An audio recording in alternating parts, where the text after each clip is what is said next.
You know how we always say presence of mind when a player has a situational awareness? Worst presence of mind by a team. The Warriors in this Oakland jersey after leaving Oakland, or the White Sox congratulating Rick Renteria after firing Rick Renteria. All that with this panel. Let's go. Congratulations, you're fired.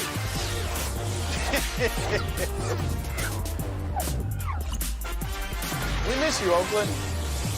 A little bit.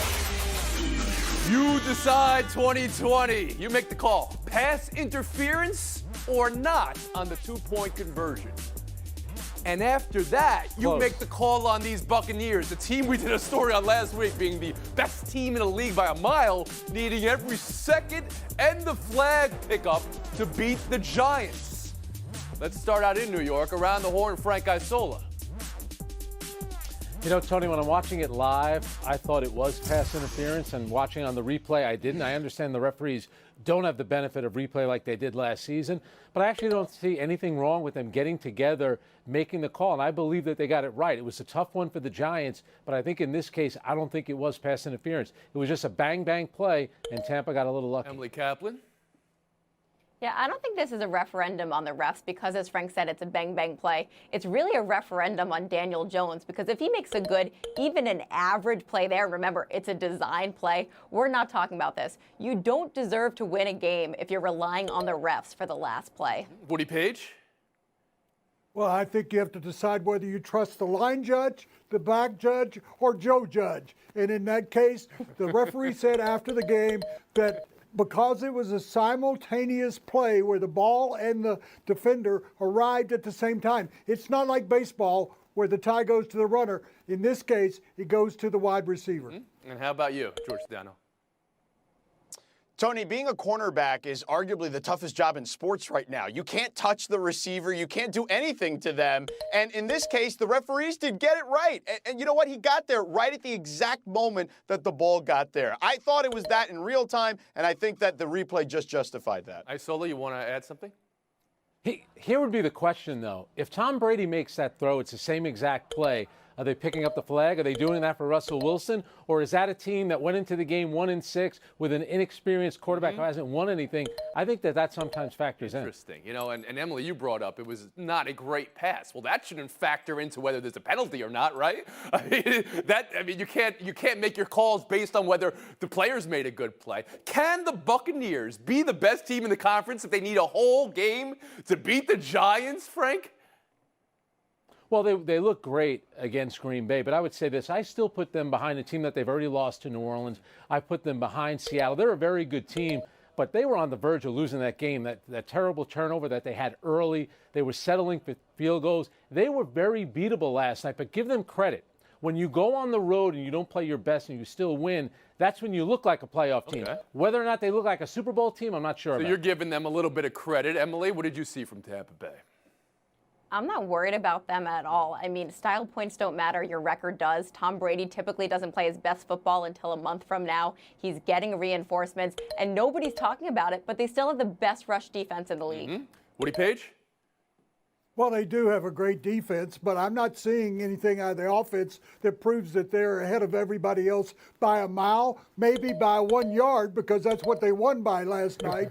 But in regard to, I think there are 5 or 6 teams that are better than the Tampa Bay Bucs. So to actually say that they're a Super Bowl team or that they're the best team, no, that's not happening. They're not there at all. And George, it was a Warren Sharp column we were talking about last week. It was taking in the DVOA, defensive value over adjusted average team. And that was what they were by a mile ahead of every other team. But what did you see last night? Tony, look, I thought Mike Evans nailed this yesterday in the postgame when he said, look, that's a game we would have lost in the past. And I think that just explains how good this team is, particularly having a guy like Tom Brady who's been there before. We know he struggled against a different Giants team in the past, but this is a classic look-ahead game. They've got a rematch with New Orleans coming up here pretty soon. I think that's what they were focused on. Emily, you said referendum on Daniel Jones. Back pages in New York are killing him today, as is their wont. Are all precincts reporting, or is there something like in that pass to Tate at the end of the game to make you think you need to see a little bit more from Jones? Emily? Honestly, I don't believe in double standards, and if the Washington football team is ready to give up Dwayne Haskins, the Giants absolutely need to give up on Daniel Jones. I mean, we know what he is. He's consistent. He's consistent at turning over the ball. This isn't just an issue in the NFL. He has 19 turnovers in 3 years at Duke. This is a guy.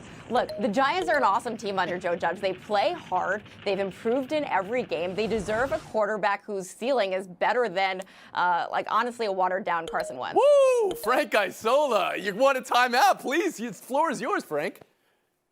If you had gone to Penn State, you wouldn't say that. What Washington does has nothing to do with what the Giants are doing, number one. Number two, they invested a lot in him, and that throw to Golden Tate, that proves that he has some talent. The turnovers, he's got to cut that down. If he doesn't, he's going to be out of the league sooner than later. But you can't give up on him now. It's still early in the season for the most part. Kaplan and early in his Isola. career. You know what Come that on, is? Emily. That's Montclair on Montclair crime that's happening right now.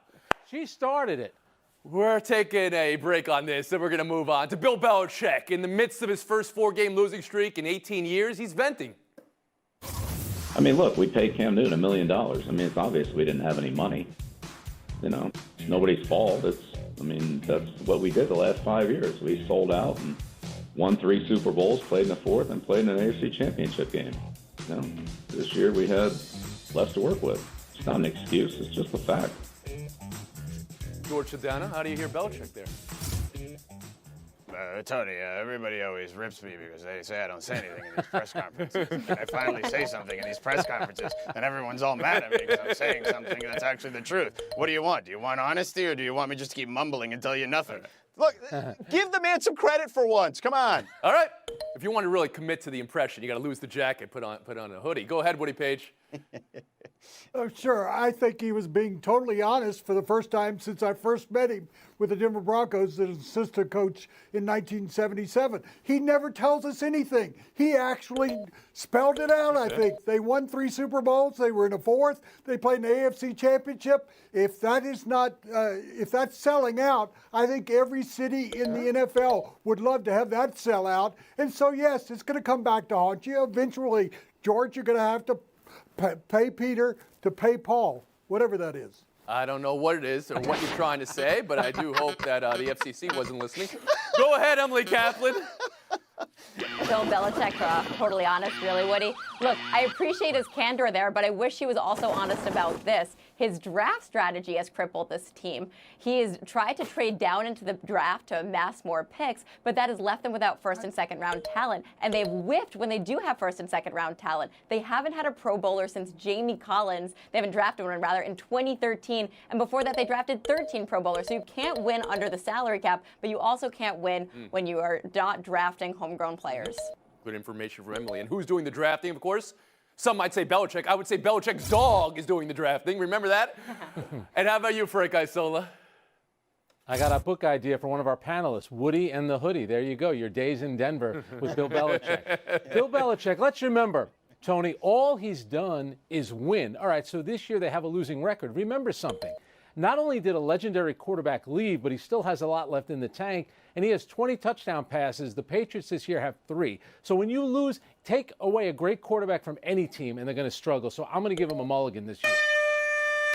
Rob Peter to pay Paul. Isn't that what we're saying here, Woody Page? We just want to make sure we're clear on that. All right. We'll move on. One more story. The pandemic contingency plan the league is proposing. A 16-team playoff, no buys. That's if the season gets shortened to COVID. Woody Page, does that make sense? Yes, Peter, Paul, and Mary aside, I don't like this whatsoever. But I am going to say that the fans are going to love it. I'm sure the other panelists will love it. But this is in the middle of the stream. You do not change horses, Tony. I know that's another one for you. But really, we're going to, at the middle of the season, say, oh, instead of 7, that wasn't even the case last year when you've had 6 since 1990, and now you're going to have 8. And I know the NBA and the NHL and Major League Baseball did change their postseason. However, they had 4 months off, or they started late as baseball did. All right. So I'm going to put you down for no here on the expanded 16-team NFL playoff that they just came up with. Right? I hear what you're saying, Woody. They just came up with it right now. Emily Kaplan, how do you hear it? I know it's a decision by the competition committee, but honestly, it's just a good business decision. Every league is losing money right now. They should recoup some revenue when they can. It's going to lead to some exciting 1-8 matchups. Like, look at what we saw this past weekend. Those could be playoff games. The Titans being upset by the Bengals, the Vikings upsetting the Packers.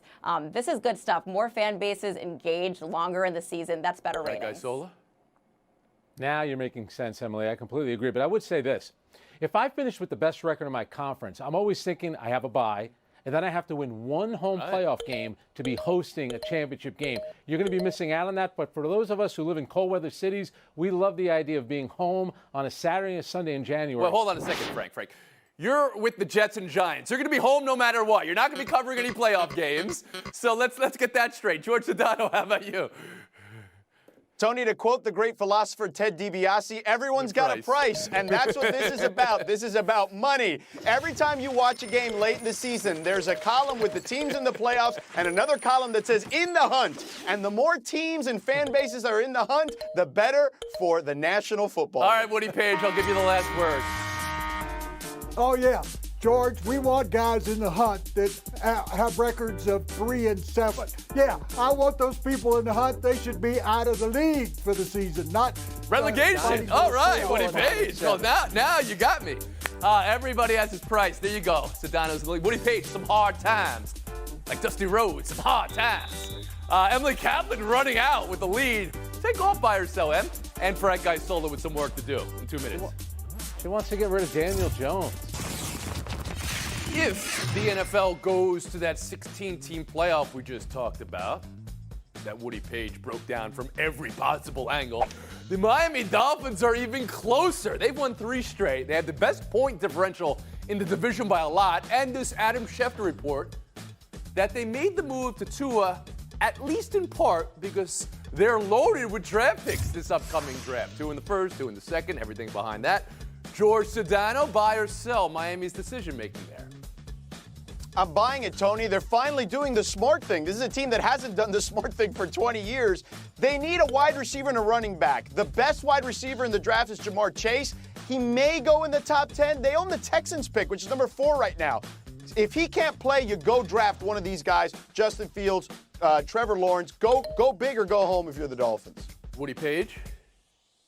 George, a year and a half ago, we were talking about a franchise changer, and you're now getting rid of Tua to go after another rookie quarterback that we don't know whether he can play or not. I thought he was decent, and it was his first game he ever played. By the way, Tony, you need to add another wild card for the showdown today. Oh, you want an expansion of the Around the Horn playoffs? I might be open to it. What's it worth to me? In the middle of the show. Emily Kaplan, how about you? I'm buying this as the only justifiable reason that Ryan Fitzpatrick is not starting for this team with the division still up for grabs. Tua has been known for his accuracy. There's no better time to test it than this year with their receivers who have the worst separation in the league. Frank Isola? Hey, if Washington did this to Dwayne Haskins, why can't Miami do it to Tua? I think it's a smart thing. In a win-now league, you have to see what you have. Doesn't mean he's not going to be the quarterback of the future, but you might as well get him out there, see how it works. Buy or sell 2, fallout from Michigan's loss to Michigan State Saturday. This headline from the Detroit Free Press. And Jim Harbaugh going on Inside Michigan Football Radio and said, we're battling. That's all we can do. That's reverberating a little bit in Ann Arbor. Buy or sell Harbaugh battling, Woody Page? No, he's on the hottest seat in college football. Here's a guy that can beat unranked teams week after week, and he's proven it over 6 years, but he can't beat a ranked team. He has become a ranked team there, and it's time for him to go. He just can't beat Ohio State. He's having problems against Michigan State. He can't beat Penn State. The 3 out of 5, he's beaten the Nittany Lions. I don't think he's doing the job they brought him in for. Even with a pandemic pay cut, this guy's making $7.5 million. Everyone who makes that much has won a national championship right now. He hasn't even won a Big Ten championship, and it's not just beating the good teams. His coaching decisions are baffling. Like, he's supposed to be an offensive genius. Why are you putting your quarterback out of the game to run a wild card play in the red zone? It just doesn't make sense. Coaching decisions and his media decisions, too. He said we're battling when he did media this week. That rubbed a lot of people in Ann Arbor the wrong way. Frank, how'd you hear it? And he's losing the battle, too, because they're 0-5 against Ohio State. He's 3-3 against Michigan State, and he's lost his last 4 bowl games. So time is certainly running out. I still think they're going to stick by him just because he went there. He played quarterback there, but he's got to be on a short leash. George Dano? Schembechler, Lloyd, and Moeller, 3 losses at home to Michigan State in 39 years. That has happened to Jim Harbaugh in his tenure already at Michigan. Not good. Not good for Jim Harbaugh. Yeah. But would you say the loss to Michigan State is going to hurt him more than maybe a loss to Ohio State, which we've seen, of course, happen with frequency? But this loss last week. Absolutely. They're supposed to be better than them. Buy or sell 3, Adam Silver indicating time is running out. Quote, time is running out. End quote. For the NBA to come to an agreement on the December 22 restart. Told this to GMs on a call. Players, where are they on this? Well, last week it was reported overwhelmingly negative, is how Michelle Robertson, the PA, put it. Buy or sell the NBA and this December 22 start date, Emily? I'm buying that it's not happening at all. The players don't want it. Something would happen in the next couple days because they have to report to training camp by the end of the month. So this is just not happening. The league just needs to eat a loss here and start in mid-January. Frank Isola? I think it's part of a negotiation. Too much money is at stake. For a league where people have been laid off at the league office, teams are laying people off, I still think they'll be out there in December 20th. I've heard money is at stake. Do you know what the number is, Frank Isola? How much are we talking? If they I thought it was a billion, and that you split that in half. The players get half of that. That's how much. So that's the difference between starting in December and starting a much later January or February. Yeah. Sedano, how about you? Yep. Tony, these two sides, the players and the league, put together an enormous task of putting together a bubble. They'll figure this out. I'm buying they will start on December 22nd because everyone's got a price, Tony. Don't forget. Woody Page? I'd like to make 20 points here, if you possibly could. Consider this. I think it should be delayed until the middle of January. I don't think they should start December 22nd. It's a star, like this program, it's a star-driven league. And you've got stars. Okay. Yeah, I think you're short by about 20 points, and you're 20 points. Emily, if I could bring you in here from the NHL side of this, too, because that's where you're reporting. What's their decision on a restart? They are waiting for as long as possible before they can make a decision. Same thing they did with the bubble. You know, they're eyeing January 1st. I imagine they're going to start in the mid-January. People think they have to stop by the Tokyo Olympics, but Deputy Commissioner Bill Daley says they can be flexible with that. Okay, so they're not in a race for a pre-Christmas start by any stretch. All right. Oh, no. Woody Page, Frank Isola. I mean, if you guys want to do your own show, you could have an alternate reality showdown between Page and Isola. George Sedano, Emily Kaplan, showdown, 2 minutes. History on Around the Horn. First ever meeting between Emily Kaplan and George Sedano in Showdown. Is that possible? Good luck to you both. Showdown 1, fallout from the brawl in the NFL this weekend. Javon Wims, 2-game suspension for the 2 punches and 1 face mush he threw at C.J. Gardner-Johnson. George, is 2 games right for 2 punches and a mush? Tony, at first I thought to myself 2 games was excessive because anyone who spits on me, I'm throwing hands with them. But then I realized you punch somebody with a helmet on. That's not going to hurt them. So he kind of deserves the 2 games. Honestly, I just don't know what Wims was thinking here. I've watched this play so many times. He comes from behind. He's hitting him with a helmet. The only thing that I can explain it is that he took a hit job from Michael Thomas. Wims said there was spit, but there's been no proof of spit. That's what I'm hearing, George. So until we get proof, we'll give the point to Emily Kaplan. We'll move on. Fallout from the brawl in college this weekend. Florida, Missouri. Dan Mullen fined $25,000. He was leading whatever fans were there going into halftime, and then took questions after the game while wearing a Darth Vader mask and suit. Emily, is $25,000 right for that? No, he deserves more. He was a complete goober. Honestly, he should have dressed as a clown after the game, but at least he was wearing a mask for once. The only thing he needed to do, Tony, was rip off his shirt like a Hulkamaniac and do the cupping to the ear. What the hell is Dan Mullen thinking? George, I really appreciate how you got lost in WWF and WWE YouTube during the commercial breaks today. But we're giving the point to Kaplan. She's got some fire takes today. We'll move on. Showdown 3, the Situational Unawareness and Non-Presence of Mind Award. All right, Warriors and this Oakland jersey they're going with, they just left Oakland last year. Or the White Sox congratulating Rick Renteria on being Manager of the Year finalist. They just fired Renteria a month and a half ago, George. Who's got worse presence of mind here? There's no contest here, Tony, okay? It is Renteria. They fired him because he wasn't analytically inclined. Then they hired Tony La Russa, who doesn't even know anything about analytics. I'm going to commit the cardinal rule of cardinal sin of showdown, but I have to agree. Twitter is to relate to your fans. Fans were upset they got fired. This is just rubbing in their face. You're both right. You're both getting points. Kaplan's getting the FaceTime. Oh. Once again, the hockey community is mourning. Travis Roy passed away this week. He was a hockey player who was paralyzed just 11 seconds into his first shift at his freshman year at Boston University. But he led a life of being a motivational speaker, inspiring so many, and philanthropy. And I just want everybody to think about his message in these trying times. Don't dwell on your misfortune. Think about what you do have in life. Thank you for that, for Emily Kaplan. Thank you all. We'll see you guys tomorrow.